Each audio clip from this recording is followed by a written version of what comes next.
Hello everyone, thank you for visiting my channel, Draw with Torrin. So although my other videos are aimed at children, I basically felt like I wanted to film something a bit different, so I'm doing a pencil self-portrait of my eyes today.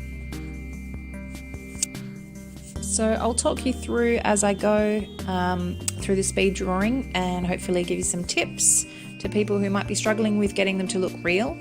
I've always been fascinated by realism and super realism, and I hope to one day reach that with my art, but for now I'll share what I do know with you. Okay, so for this drawing I'm working from a high-res photo of myself that you can see below, and I started just by choosing the size for my eye and beginning to place it in on the page. I just use my fingers as a rough guide to show you how much space should be between the eyes. And once I get the size, I map in the shapes very lightly. And then once I'm happy with the shape of them, I start to sketch in the slightly darker shades. I use a 2B to start in this drawing, and then a 3B and a 4B. As you can see here, I'm actually shading out with a tortillon, which is you can just make from rolling up paper. It just means your hand doesn't get as messy, and it also doesn't smudge as much all over the rest of the paper, you know, because you're keeping it contained to that one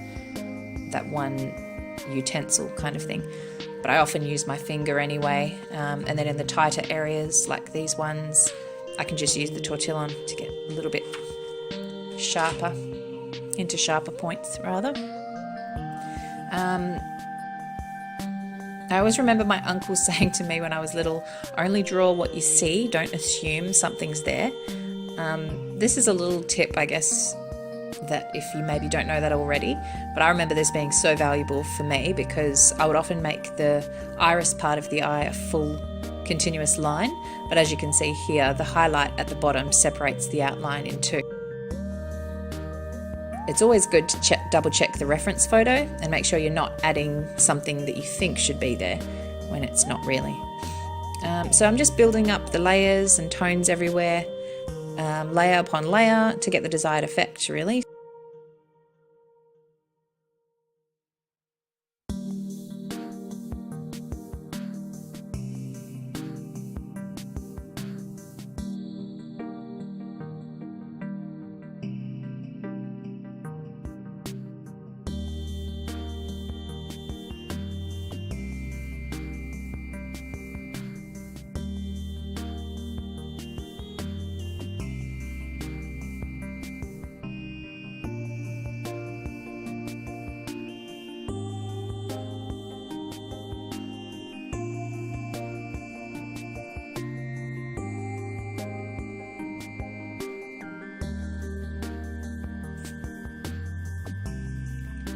So the eyelashes are where it really starts to come together.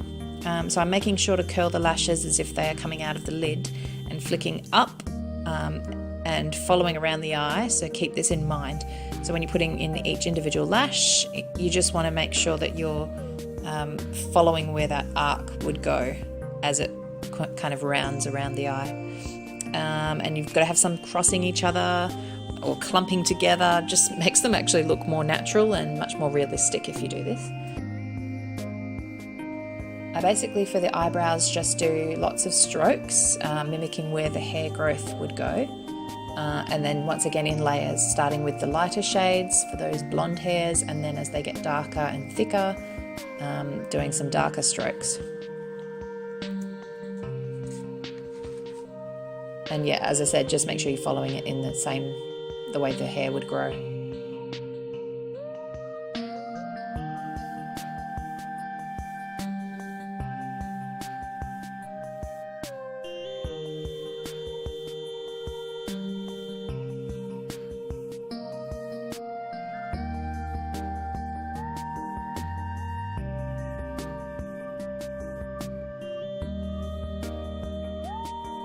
So obviously shadows and highlights are extremely important in making a drawing realistic.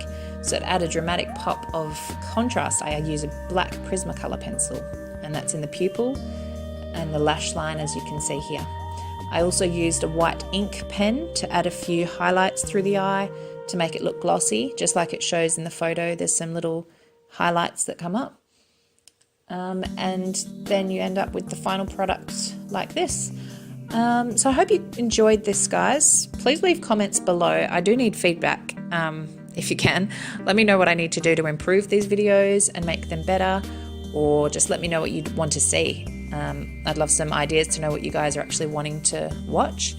And if you can, please subscribe to the channel and like the video, and then you will be able to come back here every Friday and I'll upload a new one for you. So thank you, and I'll see you next week.